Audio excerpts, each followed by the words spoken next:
स्वागत है। आज हम एक ऐसे विषय पर थोड़ी गहराई से बात करने वाले हैं जिसे हम अक्सर बस यूं ही मान लेते हैं, लेकिन जो हमारे विकास के लिए शायद सबसे ज़रूरी चीज़ों में से एक है, खेल। और इस चर्चा के लिए हम आधार बना रहे हैं कार्ल ग्रॉस की 1898 में छपी 1898 की एक बड़ी ज़बरदस्त किताब द प्ले ऑफ मैन। सोचिए 125 साल से भी ज्यादा पुरानी ये किताब, लेकिन आज भी प्ले साइकोलॉजी खेल के मनोविज्ञान की बुनियाद मानी जाती है। बिल्कुल। और ग्रॉस का जो मुख्य विचार था वो उस जमाने के हिसाब से सोचें तो काफी क्रांतिकारी था। उनका कहना था कि खेल सिर्फ क्या कहते हैं टाइम पास नहीं है या बस मौज मस्ती नहीं है, ये असल में जीवन की तैयारी है सबके लिए, जानवरों से लेकर हम इंसानों तक। एक तरह का अभ्यास भविष्य के लिए। जी हाँ, बिल्कुल। और दिलचस्प बात यह भी है कि ग्रोस ने अपनी किताब को दो खास हिस्सों में बांटा है। पहला है जानवरों के खेल पर और दूसरा है इंसानों के खेल पर। तो चलिए शुरू करते हैं ये पड़ताल और देखते हैं कि ये 125 साल पुराने विचार आज भी क्यों इतने अहम हैं। जरूर। शुरुआत जानवरों से ही करते हैं, जैसा ग्रोस ने किया। ग्रोस का सबसे पहला और शायद सबसे जरूरी तर्क ये था कि जानवरों का खेल सिर्फ खेल नहीं है, ये उनकी जो सहज प्रवृत्तियां होती हैं, इंस्टिंक्ट्स, उनका अभ्यास है ना। ये उनकी फितरत का हिस्सा है, सिर्फ मजा नहीं। बिल्कुल। इसका एक बहुत अच्छा उदाहरण है वो बिल्ली के बच्चे का खेलना। जैसे वो किसी धागे से या छोटे चूहे जैसे खिलौने से खेलती है। तो हमें लगता है वो बस मजे कर रहा है, लेकिन ग्रोस के नजरिए से देखें तो वो अनजाने में ही सही शिकार करने की, झपट्टा मारने की, शिकार को दबोचने की, इन सब जरूरी स्किल्स को बेहतर बना रहा होता है। अच्छा। और ये समझना भी जरूरी है कि ग्रॉस ये बातें किस दौर में कह रहे थे। वो 19वीं सदी का अंत था। डार्विन का जो विकासवाद का सिद्धांत था वो सब तरफ छाया हुआ था। तो ग्रॉस ने खेल को इसी नजरिए से देखा कि ये आदत जानवरों को जिंदा रहने में, अपनी नस्ल को आगे बढ़ाने में कैसे मदद करती है। ये सिर्फ उसका अपना मजा नहीं था, बल्कि पूरी प्रजाति के अस्तित्व से जुड़ा था। और ग्रॉस ने इसे और साफ समझने के लिए जानवरों के खेल को कुछ श्रेणियों में भी बांटा था, है ना? जी हाँ, बांटा था। और ये कैटेगरीज दिखाती हैं कि खेल कितने अलग अलग तरीकों से तैयारी करवाता है। जैसे एक है लड़ाई का खेल, फाइटिंग प्ले। आपने देखा होगा पिल्लों को या भालू के बच्चों को आपस में खेलते हैं, गुत्थम गुत्था होते हैं। हाँ, वो तो बहुत आम है। दिखने में लड़ाई जैसा लगता है, पर ये असल लड़ाई के लिए मांसपेशियों को, थोड़ी रणनीति को, बचाव के तरीकों को सीखने का एक तरीका है। अच्छा। और दूसरा फिर है पीछा करने का खेल, चेजिंग प्ले। जैसे बंदर एक दूसरे के पीछे भागते हैं या शिकारियों के बच्चे आपस में दौड़ लगाते हैं। इससे क्या होता है? रफ्तार, फुर्ती, दिशा बदलने की क्षमता, ये सब बेहतर होती है। और ये शिकार करने और शिकार होने से बचने दोनों के लिए जरूरी है। सही बात है। और फिर है जिसे कहते हैं मोटर प्ले, शारीरिक गतिविधि वाला खेल। बस उछलना, कूदना, दौड़ना, कहीं चढ़ना। इससे बॉडी का कोऑर्डिनेशन, बैलेंस, मसल्स की ताकत, ये सब बढ़ता है। और एक और है सेंसरी प्ले। सेंसरी प्ले वो क्या है? जिसमें जानवर अपनी इंद्रियों का इस्तेमाल करते हैं। नई आवाजें सुनना, गंध सूंघना, चीजों को छूना, अलग अलग रंगों को देखना, अपने आसपास की दुनिया को एक्सप्लोर करना। अच्छा, तो वो अपने पर्यावरण को समझ रहे होते हैं। हाँ, बिल्कुल। ये उनके दिमाग को स्टिमुलेट करता है और दुनिया को समझने में मदद करता है। तो ग्रोस का निचोड़ ये था कि जानवरों का खेल सिर्फ फिजिकल कसरत नहीं है, बल्कि ये एक तरह की ऑन द जॉब ट्रेनिंग है जिंदगी के लिए। बिल्कुल सही। और जो जानवर ज्यादा खेलते हैं वो ज्यादा सीखते हैं और शायद ज्यादा सक्षम बनते हैं। और जो नहीं खेलते, उनका तर्क था कि जो जानवर नहीं खेलते या कम खेलते हैं वो शायद अपने विकास के एक अहम हिस्से से चूक जाते हैं। खेल उनको वो लचीलापन और अनुभव देता है जो सिर्फ इंस्टिंक्ट से नहीं मिल सकता। ये उन्हें अचानक आने वाली मुश्किलों के लिए तैयार करता है। दिलचस्प है। चलिए अब जानवरों की दुनिया से इंसानों की तरफ आते हैं। ग्रोस का मानना था कि इंसानों में और खासकर बच्चों में खेल सबसे ज्यादा विविध, जटिल और शायद सबसे अहम होता है। यहाँ वो तैयारी वाला सिद्धांत और भी साफ दिखता है ना? बिल्कुल। और उन्होंने इंसानी खेल को भी उम्र के साथ बदलते हुए देखा। कैसे? शुरुआत होती है बहुत छोटे बच्चों से, शिशुओं से, इन्फेंट प्ले। ये ज्यादातर सेंसरी होता है और शारीरिक, जैसे हाथ पैर चलाना, चीजों को पकड़ना, मुंह में डालना, तरह तरह की आवाजें निकालना। ये दुनिया से उनका पहला इंटरेक्शन है। फिर आता है प्री स्कूल के बच्चों का खेल, इसे मोटर प्ले कह सकते हैं। इस उम्र में शारीरिक गतिविधियां जोर पकड़ती हैं, दौड़ना, कूदना, चढ़ना, बैलेंस बनाना। वो अपने शरीर की ताकत और सीमाओं को खोज रहे होते हैं, उन्हें कंट्रोल करना सीख रहे होते हैं। तो ये भविष्य की फिजिकल चुनौतियों की तैयारी हुई। हाँ, ग्रोस के अनुसार तो यही है। और फिर आती है स्कूली उम्र। यहाँ खेल थोड़ा और सोशल और इमोशनल हो जाता है। मतलब बच्चे ग्रुप में खेलते हैं, नियम बनाते हैं, नियमों को मानते हैं, दोस्ती होती है, थोड़ी कंपटीशन भी होती है, हार जीत को संभालना सीखते हैं। ये सब उनके सामाजिक और भावनात्मक विकास का हिस्सा बन जाता है। यही वो सहयोग करना और थोड़ा झगड़ना दोनों सीखते हैं। हाँ, ये तो हम सब ने अनुभव किया है। और यहाँ भी वो ऐतिहासिक बैकग्राउंड जरूरी है। ग्रोस ये बातें कब लिख रहे थे? औद्योगिक क्रांति के बाद का दौर था। कई समाजों में बचपन को बहुत सीरियस माना जाने लगा था। बच्चों से अनुशासन और जल्दी बड़े होने की उम्मीद थी। हाँ, उस समय बाल श्रम भी तो था कई जगह। बिल्कुल। तो ऐसे माहौल में ग्रोस का ये कहना कि खेलना बच्चों के विकास के लिए सिर्फ जरूरी नहीं, अनिवार्य है, ये बहुत ही आगे की सोच थी। वो कह रहे थे कि बच्चों को खेलने दो, यही उनका असली काम है। ये वाकई बड़ी बात थी उस समय के हिसाब से। हाँ। ग्रोस ने इंसानी खेल की कुछ और भी कैटेगरीज बताई थी शायद, जो दिखाती हैं कि हम खेल खेल में कितना कुछ सीखते हैं। जी हाँ, बताई थी। जैसे एक है नकल करने वाला खेल, इमिटेटिव प्ले। अच्छा, जैसे डॉक्टर खेलना या घर घर। हाँ बिल्कुल। बच्चे अक्सर डॉक्टर, टीचर या मम्मी पापा बनने का नाटक करते हैं, घर घर खेलते हैं, दुकान दुकान खेलते हैं। ऐसा करके वो असल में बड़ों की भूमिकाओं को, समाज के नियमों को, दुनिया कैसे चलती है, इसे समझने की कोशिश कर रहे होते हैं। ये एक तरह की रिहर्सल है जिंदगी की। और दूसरा, और फिर है रचनात्मक खेल, कंस्ट्रक्टिव प्ले। इसमें बच्चे कुछ बनाते हैं, जैसे ब्लॉक से घर बनाना। हाँ, या मिट्टी से कुछ बनाना, रेत के किले बनाना, ड्राइंग करना। इससे उनकी कल्पना शक्ति, प्रॉब्लम सॉल्विंग स्किल्स और चीजों को बनाने की क्षमता बढ़ती है। ये भविष्य के इंजीनियर या आर्टिस्ट बनने की पहली सीढ़ी हो सकती है। सही है। और ग्रोस ने यह भी कहा कि खेल सिर्फ बचपन तक ही नहीं रुकता। हम जो बड़े लोग खेलते हैं, चाहे वो कोई स्पोर्ट्स हो, कोई हॉबी हो या कोई कलात्मक काम हो, ये भी हमारी क्रिएटिविटी, स्किल्स और मानसिक सेहत को बनाए रखने का एक तरीका है। ये हमें सीखते रहने और बदलते हालात के साथ ढलते रहने में मदद करता है। अंत में ग्रोस के लिए बचपन से लेकर बड़े होने तक खेल का मूल मकसद एक ही है, जीवन की चुनौतियों के लिए बेहतर तैयारी। ठीक है, तो अगर हम ग्रोस के पूरे सिद्धांत का सार निकालें तो वो क्या है? मुझे लगता है पहली बात तो ये है कि खेल अपने आप में एक मकसद है। हम इसे किसी बाहरी फायदे के लिए नहीं करते, बस खेलने में जो मजा आता है उसके लिए करते हैं। ये एक स्वतंत्र, मतलब फ्री एक्टिविटी है। बिल्कुल। और इसी आज़ादी में इसकी ताकत है, क्योंकि कोई बाहरी दबाव नहीं होता, तो हम खुलकर प्रयोग करते हैं, गलतियां करते हैं और उनसे सीखते हैं। दूसरी अहम बात, जिसे अक्सर इंस्टिंक्ट थ्योरी कहते हैं, वो ये कि खेल हमारी जो अधूरी या कच्ची सहज प्रवृत्तियां हैं, उन्हें अभ्यास के जरिए बेहतर बनाता है, परिष्कृत करता है। जैसे हमारी बेसिक वायरिंग को फाइन ट्यून करना। और सामाजिक पहलू का क्या? आपने स्कूली बच्चों के खेल का जिक्र किया था। ग्रोस ने सोशल प्ले पर कितना जोर दिया? काफी जोर दिया। उनका मानना था कि ग्रुप में खेलने से बच्चे सहयोग करना सीखते हैं, अपनी बारी का इंतजार करना सीखते हैं, दूसरों का नजरिया समझना सीखते हैं, सामाजिक नियम सीखते हैं। ये सारे गुण एक सामाजिक प्राणी होने के नाते हमारे लिए बहुत जरूरी हैं।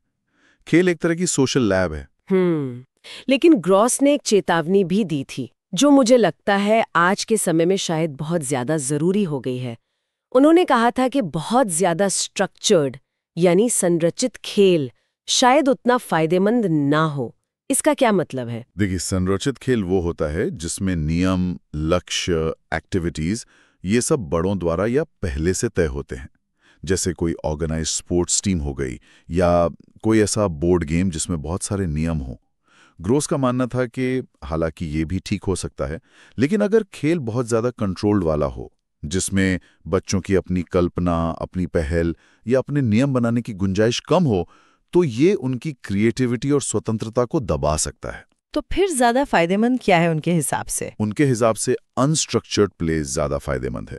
मतलब वो खेल जहां बच्चे खुद तय करते हैं कि क्या खेलना है, कैसे खेलना है, नियम क्या होंगे।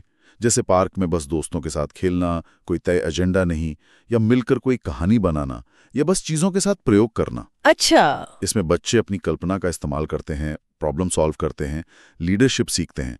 ग्रोस का मानना था कि इस तरह का खेल क्रिएटिविटी और आत्मनिर्भरता के लिए ज्यादा जरूरी है। ये तो बहुत जरूरी बात है, खासकर आजकल जब बच्चों का ज्यादातर समय बहुत स्ट्रक्चर्ड एक्टिविटीज में जाता है। हाँ बिल्कुल। और ऐतिहासिक रूप से देखें तो ग्रोस के इन विचारों का क्या असर हुआ? क्या इन्हें माना गया? बहुत गहरा असर हुआ। ग्रोस को अक्सर प्ले थ्योरी का मतलब खेल सिद्धांत का जनक माना जाता है। उनके काम ने बाद के कई बड़े मनोवैज्ञानिकों और शिक्षाविदों के लिए एक तरह से नींव रखी।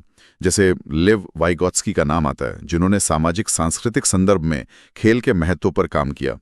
ग्रोस ने खेल को एकेडमिक अध्ययन का एक गंभीर विषय बना दिया। ग्रोस का एक और दिलचस्प विचार था जो विकासवाद से जुड़ा था। उन्होंने इंसानों के लंबे बचपन पे भी कुछ कहा था। हाँ, ये बहुत ही आकर्षक बात है। ग्रोस ने सवाल उठाया कि भाई इंसानों का बचपन जानवरों के तुलना में इतना लंबा क्यों होता है? हाँ, क्यों होता है? तो उनका जवाब था, क्योंकि हमें बहुत कुछ सीखना होता है और खेल सीखने का सबसे असरदार तरीका है। हमारा दिमाग, हमारा समाज इतना जटिल है कि हम इन सब स्किल्स को प्रैक्टिस करने और उनमें माहिर होने के लिए एक लंबी खेलने की अवधि चाहिए। ये लंबा बचपन हमें सीखने और ढलने का मौका देता है। तो इसका मतलब है कि जानवरों की तुलना में हमारा खेल ज्यादा कॉम्प्लेक्स होता है। निश्चित रूप से। इंसानी खेल में भाषा आ जाती है, प्रतीक आ जाते हैं, कल्पना का इस्तेमाल होता है, जटिल नियम होते हैं, गहरे सामाजिक और भावनात्मक पहलू होते हैं। ये सब जानवरों के खेल में उस स्तर पर नहीं मिलता। हमारा खेल हमारे विकसित दिमाग का, हमारी संस्कृति का और हमारे जटिल समाज का आईना है।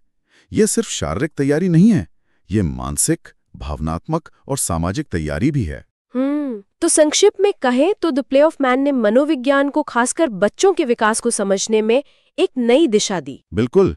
इसने हमें सिखाया कि खेल को काम का उल्टा या समय की बर्बादी समझना गलत है। ये आनंद तो है, लेकिन इसका एक गहरा मकसद भी है। अब यहाँ एक बड़ा सवाल आता है। ये सब बातें तो 1898 की हैं, 125 साल से ज्यादा हो गए, दुनिया कितनी बदल गई है, टेक्नोलॉजी है, लाइफस्टाइल अलग है। क्या कार्ल ग्रोस के ये विचार आज भी उतने ही प्रासंगिक हैं, या ये बस एक ऐतिहासिक किताब बनकर रह गई हैं? ये वाकई कमाल की बात है। लेकिन हाँ, ग्रोस के जो मूल विचार हैं वो आज भी न सिर्फ प्रासंगिक हैं, बल्कि जो नया शोध हो रहा है वो उनकी पुष्टि कर रहा है। ऐसा लगता है जैसे उन्होंने खेल के बारे में कुछ बहुत बुनियादी सच्चाइयों को पकड़ लिया था। सच में। कुछ उदाहरण हैं? अच्छा। आज के वैज्ञानिक भी ये मानते हैं कि खेल दिमाग और व्यवहार को बनाता है। बिल्कुल मानते हैं। कई स्टडीज हैं, जैसे पीटर ग्रे हैं जो खेल पर काफी लिखते हैं। उन्होंने 2023 में अपने सबस्टैक पर एक एनालिसिस में बताया कि अलग-अलग शोध ये दिखाते हैं कि जानवरों में खेल के दौरान की गई प्रैक्टिस उनकी युवावस्था में जिंदा रहने की संभावना को लगभग 20% तक बढ़ा सकती है। 20%? सिर्फ खेलने से? हाँ, ये सीधे सीधे ग्रॉस की वो जीवन की तैयारी वाली बात को मजबूत करता है, क्योंकि खेल उन्हें मुश्किल हालात से निपटना, खतरा पहचानना और अपनी फिजिकल स्किल्स को बेहतर बनाना सिखाता है। कमाल है। और बच्चों पर? बच्चों पर भी। 2024 में स्टोरीकिड नाम के एक पब्लिकेशन ने एक तुलनात्मक अध्ययन किया। उसमें पाया गया कि बच्चों के कौशल विकास को समझने में ग्रॉस का जो तैयारी सिद्धांत है वो कुछ मामलों में वाइगोत्स्की के सामाजिक सांस्कृतिक नजरिए से भी ज्यादा, लगभग 25% ज्यादा प्रभावी स्पष्टीकरण देता है। अच्छा, और वो अनस्ट्रक्चर्ड प्ले की बात जो आपने कही थी, जिसके ग्रॉस हिमायती थे, क्या आज भी उसे फायदेमंद माना जाता है? बहुत ज्यादा। 2025 में रिसर्च गेट पर एक पेपर छपा।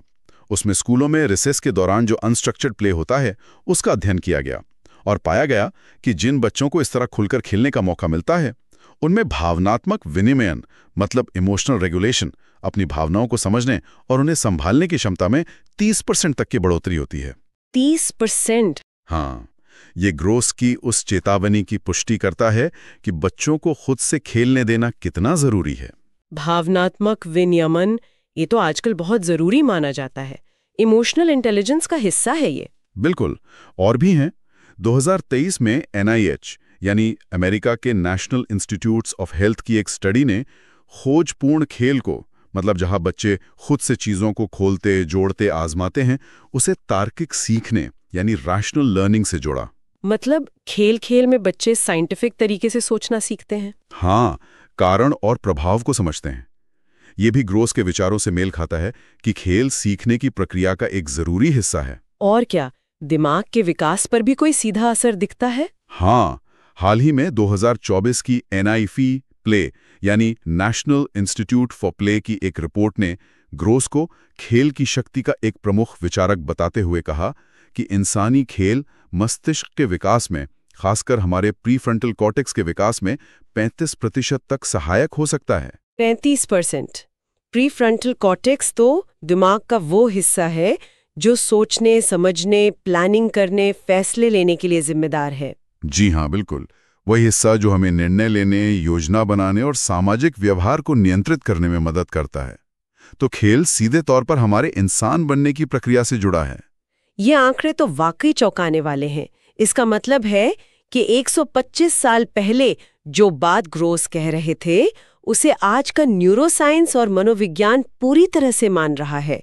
ये सिर्फ कोई फिलॉसफी नहीं बल्कि विज्ञान है। सही कहा। यह दिखाता है कि ग्रोस की समझ कितनी गहरी थी। उन्होंने सिर्फ व्यवहार को देखकर उन सिद्धांतों तक पहुंच बनाई जिन्हें आज हम आधुनिक तकनीक से साबित कर पा रहे हैं। तो अंत में ये किताब हमें क्या सिखाती है? इसका सबसे बड़ा संदेश क्या ले हम? मेरे लिए तो सबसे बड़ा संदेश ये है कि खेल जीवन का स्कूल है। जैसे कोई संगीतकार रोज रियाज करके अपना हुनर निखारता है या कोई एथलीट प्रैक्टिस करके अपनी परफॉर्मेंस सुधारता है, वैसे ही हम खेल के जरिए जीवन के लिए जरूरी अनगिनत स्किल्स का अनजाने में ही सही अभ्यास करते हैं। ग्रॉस की भाषा में कहें तो प्रैक्टिस से ही परफेक्शन आता है और खेल वही प्रैक्टिस है। और आज के समय में ये संदेश शायद और भी ज्यादा महत्वपूर्ण हो गया है ना, जब बच्चों का और बड़ों का भी ज्यादातर समय स्क्रीन के सामने बीत रहा है, फिजिकल एक्टिविटी कम हो रही है और मानसिक स्वास्थ्य एक बड़ी चिंता का विषय है। बिल्कुल। ग्रॉस के विचार हमें याद दिलाते हैं कि एक संतुलित विकास के लिए शारीरिक, मानसिक, सामाजिक और भावनात्मक खेल कितना जरूरी है। ये हमें टेक्नोलॉजी और पढ़ाई के दबाव के बीच खेल के लिए जगह बनाने की प्रेरणा देते हैं। ये सिर्फ बच्चों के लिए नहीं है, हम सबके लिए एक रिमाइंडर है कि खेलने से हम बेहतर इंसान बनते हैं। निस्संदेह। द प्ले ऑफ मैन बाल मनोविज्ञान, शिक्षा शास्त्र और मानव विकास को समझने के लिए एक क्लासिक किताब है। इसका संदेश सरल लेकिन बहुत शक्तिशाली है। खेलो, सीखो और बढ़ो।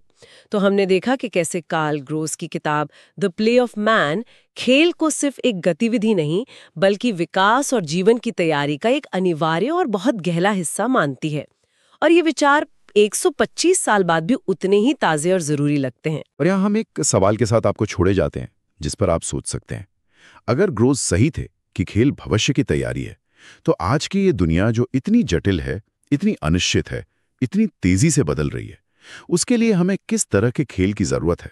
क्या हमारे जो पारंपरिक खेल हैं जैसे दौड़ भाग, टीम स्पोर्ट्स या गुड्डे गुड़ियों का खेल, वो आज की चुनौतियों के लिए जैसे कि बदलती टेक्नोलॉजी, ग्लोबल समस्याएं या मानसिक लचीलेपन की जरूरत, इनके लिए काफी तैयारी करवाते हैं? या फिर हमें नई तरह के खेल गतिविधियों को खोजने या बनाने की जरूरत है जो हमें भविष्य के कौशल सिखा सकें, जैसे अनुकूलनशीलता, जटिल समस्याओं को हल करना या अनिश्चितता में सहज रहना? हमारे खेल को कैसे विकसित होना होगा ताकि हम भविष्य के लिए सचमुच तैयार हो सकें? इस गहरी चर्चा में शामिल होने के लिए धन्यवाद।